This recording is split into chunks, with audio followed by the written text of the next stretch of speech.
There's a coin in my hand right now. Burning hot. Cutting into my palm. And I still haven't turned around. Because something's tapping on my window. 3 hours ago I was building a cardboard lizard display for cereal boxes. Now I'm sitting in the dark, counting mannequins. And there's one missing. If you ever get offered easy money for an overnight shift, ask what's not on the job description. Because I didn't. And I still don't know if I'm going to make it till morning. Okay, so I work at one of those grocery stores that sells everything. Food, electronics, clothes, meds. The whole deal. Usually I close after class, nothing crazy ever happens. Yesterday my manager, I'll call him Bill, pulls me aside near the end of my shift. Asks if I want to cover the night shift. Short notice. But rent doesn't pay itself, so I was listening. Turns out the regular night guy, call him Andy, wasn't coming in. Family emergency, apparently. Which is weird, because this guy never misses a shift. Ever. He's basically part of the building at this point. I only met him once and honestly, something about him just felt off. Like he preferred the dark for a reason. Bill offers double time. Plus a night premium. Plus a bonus if everything goes well. That last part should have been a red flag. It wasn't. I said yes. Of course I said yes. I asked what the job actually involved. Nothing crazy, Bill said, smiling. I'll leave you the keys and a list. He started walking off. Then stopped. Turned around. And his whole face changed. Just be sure to follow everything that's written down. Exactly. He put this weight on that last word. Like it mattered more than anything else he'd said all night.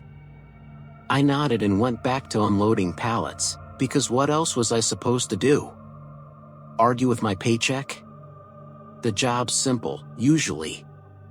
Stock shelves. Face products. Take inventory. Boring, but it covers tuition. One by one the lights clicked off as everyone clocked out, until it was just quiet. Not normal quiet. The kind that presses against your ears. I like being alone, don't get me wrong, but this felt different. Heavier. Bill caught me on his way out, one foot already through the door. Thanks again for this, he said, handing me the keys. Lock up when you leave. Lists on my desk. And he grabbed my wrist. Hard. I flinched, tried to pull back, but he had an iron grip. Follow the instructions exactly as they're written. Do not deviate. No matter what happens. Do not leave without finishing everything on that list. Coffee breath. Way too close. But that's not what made my stomach turn. It was the look in his eyes. You got it, Bill, I said, forcing a smile, pulling my hand free. Good, he said. Grinning now. I'll see you tomorrow. And then he was gone. Whistling. Like he hadn't just squeezed my wrist half numb. I stood there a second, hating this itch in the back of my skull telling me to run. I ignored it. Locked the door. Started my shift. I went straight to Bill's office. One sheet of paper on the desk. 5 tasks. That's it. 5. Should have been easy. Instead, each one got weirder than the last. 1. Lock every exit. Do not open the door for anyone, under any circumstances. Fine. There's only 2 exits anyway. 2. Set up all merchandise and displays. Don't be alarmed if they move on their own. Move on their own. 3. If someone calls your name, don't respond. Don't acknowledge it. Let it pass. Someone? Who else would even be in here? 4. If someone's standing behind you, don't turn around. Don't speak. Don't look. Avoid eye contact at all costs. At that point I actually laughed out loud. Some kind of prank, right? Bill messing with the new hire? I wasn't buying it.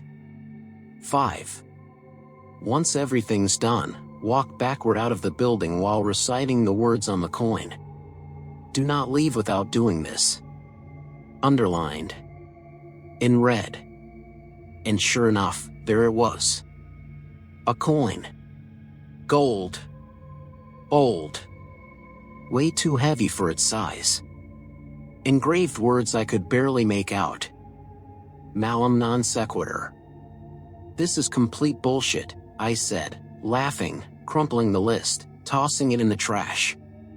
Pocketed the coin anyway. Figured I'd finish the actual work and get out. That's when the lights flickered. And that's when I saw it. A shape near the far aisle.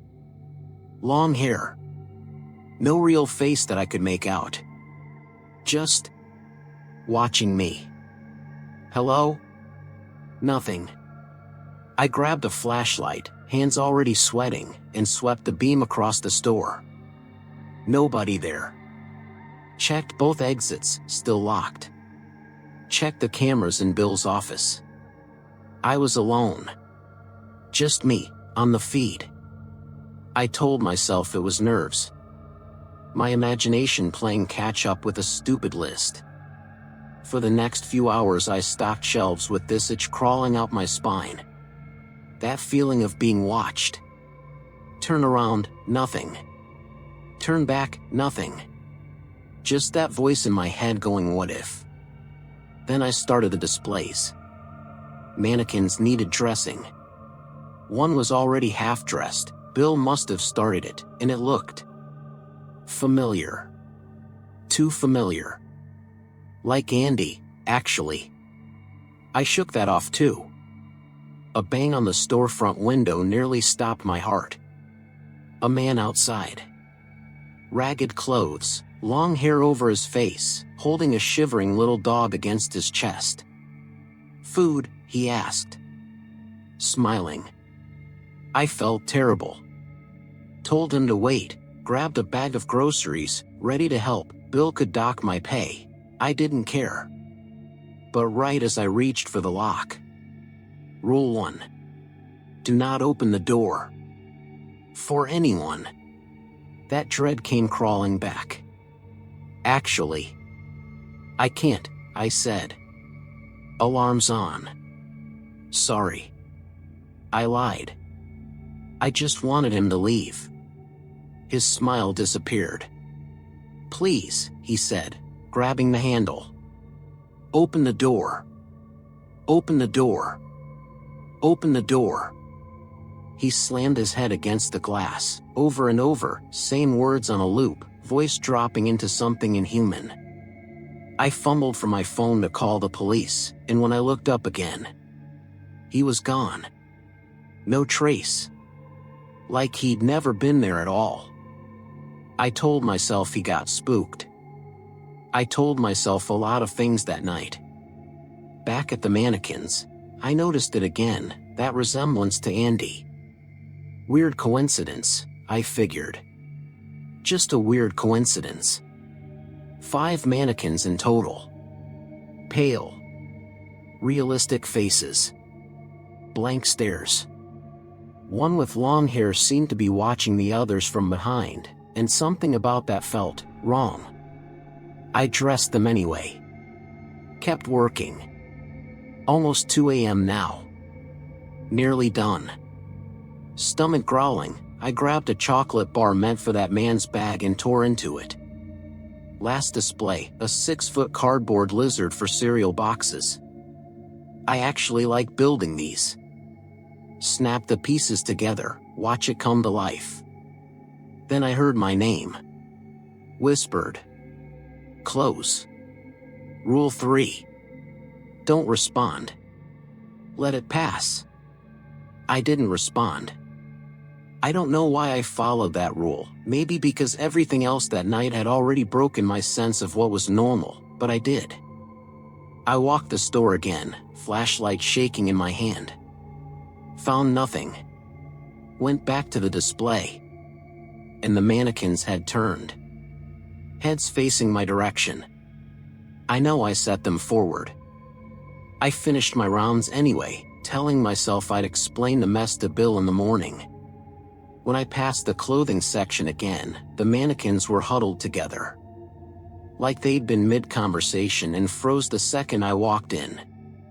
Rule 2. Don't be alarmed if they move on their own. I counted them. 1, 2, 3, 4. 4. Where was the fifth? Then a voice, right behind me. Calm. Soft. Almost pleasant, which somehow made it worse. Hello. Static crawled across my skin. Something brushed the back of my neck. Rule 4. Don't turn around. Don't look. I turned around anyway. It was one of the mannequins. The one that looked like Andy. Lifeless eyes, frozen grin, glossy skin catching the flickering light. Then it moved. Its hand shot up and clamped down on my shoulder, faster than anything should move. Its face was inches from mine.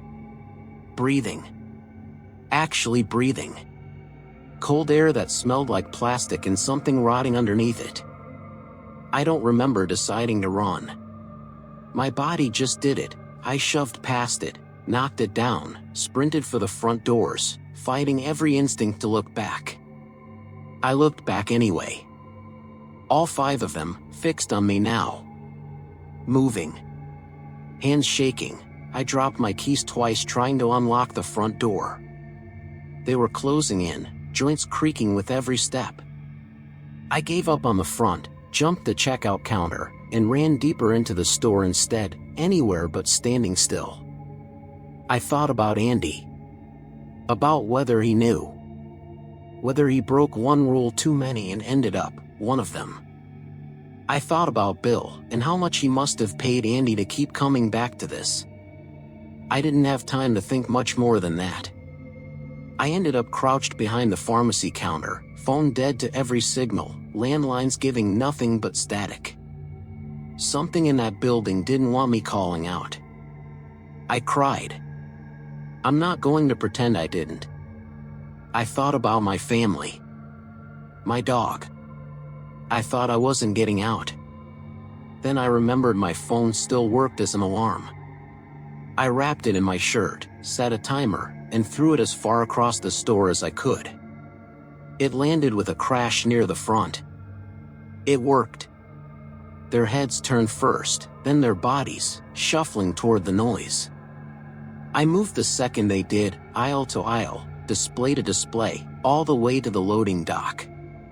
The bolt on the back door was rusted solid. Wouldn't budge. I found a piece of wood, wedged it in, threw my whole body into it until it finally snapped free with a crack that echoed through the entire building. They heard it. Of course they heard it. The double doors swung open and all 5 of them came through, eyes catching what little light there was, locked on me. I put everything I had into that bolt, twisted, pulled, prayed, and it gave just as they reached me. I threw the door open. Cold air hit my face.